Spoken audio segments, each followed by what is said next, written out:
Welcome to Surya education channel. ఈరోజు 10th క్లాస్లో మనము 4th లెసన్ అయిన కొత్త బాట లెసన్ చూస్తున్నాము. దాని యొక్క ఇతివృత్తం వచ్చి సామాజిక చైతన్యము, ప్రక్రియ మనకు వచ్చిన కవిత అన్నమాట. దీని యొక్క కవి వచ్చి డాక్టర్ పాకాల యశోదారెడ్డి. మనము ప్రతి లెసన్కి ఇతివృత్తము, ప్రక్రియ అనేటివి చూసుకోవాలి. అదేవిధంగా కవి పరిచయం కూడా చాలా ఇంపార్టెంట్ అనమాట. మనము ఈ కవి పరిచయాలు అన్నీ వీడియో చేసాము. ఎవరైనా చూడని వాళ్ళు ఉంటే మన ప్రీవియస్ దాంట్లో వెళ్ళి చూడండి. నెక్స్ట్ గ్రామర్ చూద్దాం. నెక్స్ట్ భాషాంశాలు చూడండి. పదజాలం తీసుకున్నట్లయితే సొంత వాక్యాలు రాయమంటున్నారు గీత గీసిన పదాలకు. మనకు సొంత వాక్యాలు అవసరం లేదు, జస్ట్ మీనింగ్ తెలుసుకుంటే చాలు.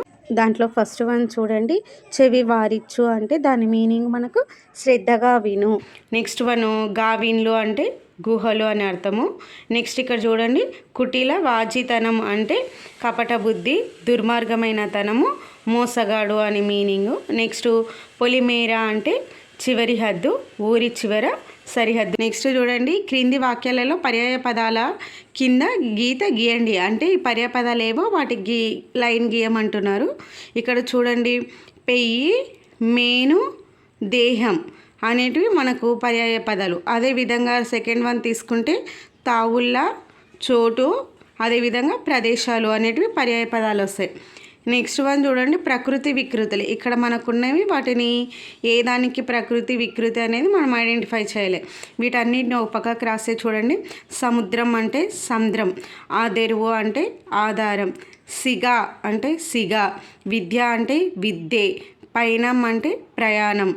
ఇవి ప్రకృతి వికృతులు. నెక్స్ట్ జాతీయాలు తీసుకున్నట్లయితే ఏ అర్థంలో వాడతారో తెలుపమంటారు. ఎగ్జాంపుల్గా వాళ్ళు నక్షత్రకుడు ఇచ్చిండు అంటే వెంబడబడి పీడించేవాడు అనే అర్థంలో వాడతారు.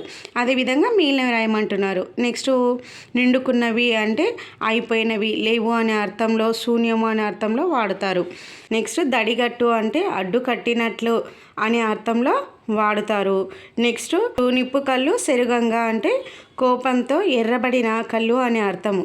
నెక్స్ట్ వ్యాకరణ అంశాలు చూడండి. మనకు పదాలను విడదీసి సంధిలను గుర్తించండి అంటున్నారు. ఫస్ట్ వన్ ప్రాణాలు గోల్పోవు అంటే ప్రాణాలు ప్లస్ కోల్పోవు, ఇది గసడదాదేశ సంధి. నెక్స్ట్ మూటగట్టు అంటే మూటన్ ప్లస్ కట్టు, సరళాదేశ సంధి. నెక్స్ట్ అసువోయుట అంటే ఆసు ప్లస్ పోవుట, గసడదావే ఆదేశ సంధి. నెక్స్ట్ కాలు చేతులు అంటే కాలు ప్లస్ చెయ్యి, ఇది కూడా మనకు గసడదేశ సంధి. నెక్స్ట్ పూచేను గలువలు అంటే పూచెన్ ప్లస్ కలువలు, ఇది సరళాదేశ సంధి. నెక్స్ట్ వృద్ధి సంధి చూడండి. క్రింది పదాలను విడతీయండి. రసైక అంటే రస ప్లస్ ఏక, దీన్ని ఎలా విడదీసిండ్రు, ఆ plus A is equal to I, ఈ విధంగా విడదీసిండ్రు అని చెప్తున్నారు. అంటే ఈ సై అనేది ఎట్లొచ్చింది, ఇక్కడ ఏ అనేది ఎట్లొచ్చింది అనే దానిని. ఇదే విధంగా మిగిలినవి కూడా మనము విడతీయమని చెప్తున్నారు. దానిలో ఫస్ట్ వన్ ఏకేక అంటే ఏక ప్లస్ ఏక, దీని ఆ ప్లస్ ఏ చేస్తే ఐ వస్తుంది, ఇది కూడా వృద్ధి సంధి. నెక్స్ట్ వసుదైక అంటే వసుధ ప్లస్ ఏక, దీన్ని విడతీసి ఆ plus A is equal to I, ఇది వృద్ధి సంధి. నెక్స్ట్ ఉదాహరణ చూడండి, దివ్యావరతం అంటే దివ్య ప్లస్ ఐరావతం, దీన్ని ఎట్లా విడతీసిండ్రు, ఆ plus I is equal to మనకు ఐగా ఉన్నాయి, మిగతాయి కూడా అలా అదే విధంగా అని మనకు ఎగ్జాంపుల్ ఇవ్వడం జరిగింది. నెక్స్ట్ చూడండి, దేశ ఐశ్వర్యము అంటే దేశ ప్లస్ ఐశ్వర్యము, దీన్ని విడతీసి ఆ plus I is equal to మనకు ఐ వస్తుంది. అదేవిధంగా అష్టైశ్వర్యాలు అంటే అష్ట ప్లస్ ఐశ్వర్యాలు, ఆ plus I is equal to I. మనకు ఎగ్జామ్లో ఒక్కొక్కసారి ఈ విధంగా కూడా అడుగుతుంటారు కాబట్టి ఇవి కూడా చూసుకోండి.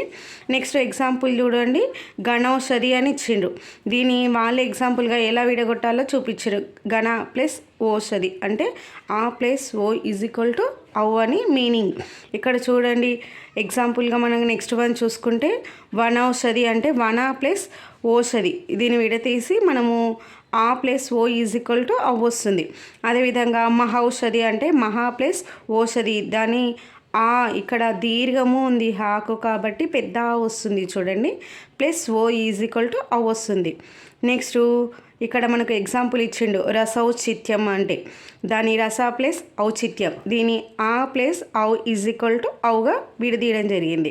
నెక్స్ట్ ఇవి రెండు చూడండి, దివ్యాఔషధం అంటే దివ్య ప్లస్ ఔషధం, ఆ ప్లస్ ఔ ఈజ్ ఈక్వల్ టు ఔవే వస్తుంది. నాటకైచిత్యం అంటే నాటక ప్లస్ ఔషిత్యము. దీనికి ఆ ప్లస్ ఔ ఈజ్ ఈక్వల్ టు మనము ఔ. ఇప్పటి వరకు మీరు విడతీసింది మనం అబ్జర్వ్ చేస్తే ఇక్కడ చూడండి, మనకు ఏ వచ్చింది, ఇక్కడ తర్వాతకు ఇక్కడ ఐ వచ్చింది, ఓ వచ్చింది, ఔ వచ్చింది కదా. ఇప్పుడు చూడండి, పైన ఇచ్చిన పదాలను విడదీసినప్పుడు మీరు గమనించిన విషయాలను సరి చూడండి. ఈ సంధి ఏర్పడేటప్పుడు ప్రతిసారి పూర్వపరంగా మనకు ఆలో ఓలో ఒకటి వస్తుంది, అంటే ఇవి పూర్వపదం అంటే ఇదే కదా పూర్వస్వరంగా. అదేవిధంగా పూర్వస్వర స్థానంలో వరుసగా మనకు పరస్వరం, ఇది పూర్వ ఇది పర కదా. పరస్వరంలో మనకు ఏ ఐ ఓ ఔలు ఉన్నాయి. అదేవిధంగా ఆ ఆకారానికి ఏ ఐలు కలిసినప్పుడు ఐ వచ్చింది. అదేవిధంగా ఆ ఆకారానికి ఓ ఔలు వచ్చినప్పుడు మనకు ఔ వచ్చింది. అయితే ఇక్కడ చూడండి, మనకు ఐ ఔలను వృద్ధులు అంటారు. మనకు బిట్టు వృద్ధులు అంటే ఏంది అని ఇస్తే కింద మనకు ఏ ఔ అనేటివి వృద్ధులు అనేది మనం గుర్తుంచుకోవాలి. ఇక్కడ చూడండి, నెక్స్ట్ ఆకారానికి మనము ఏ ఐలు పరమైతే ఐ వస్తుంది. ఆకారానికి ఏ ఐలు పరమైతే ఐ వస్తుంది. ఇందాక మనం చూసుకున్నాం కదా, అట్లా అనమాట. ఆకారానికి ఓ ఔలు పరమైతే ఔ వస్తుంది. ఈ రకంగా వృద్ధుల వల్ల ఏర్పడిన సంధి కనుక ఇది వృద్ధి సంధి అవుతుంది. మనకు వృద్ధులు అంటే ఏ ఐలు కదా, ఏ ఔ, వీళ్ళను వృద్ధులు అని పిలుస్తారు. అయితే వీటితోటి ఏర్పడిన సంధే కాబట్టి దీనిని మనము వృద్ధి సంధి అని పిలవటం జరుగుతుంది. సూత్రం చూసుకున్నట్లయితే చూడండి, ఆకారానికి ఆలు ఏ ఐలు పరమైతే ఐ ఆకారం ఓ ఔలు పరమైతే ఔ ఆకారం ఏకాదేశంగా వస్తాయి. ఇది వృద్ధి సంధి యొక్క సూత్రము. ఇంతటితో మనకు 4th లెసన్ కంప్లీట్ అయింది. నెక్స్ట్ క్లాస్లో నెక్స్ట్ వీడియోతో కలుద్దాం. మీకు కనుక మా క్లాస్ నచ్చినట్లయితే ప్లీజ్ మన ఛానల్ని లైక్ చేయండి, షేర్ చేయండి, సబ్స్క్రైబ్ చేసుకోండి. Thank you all.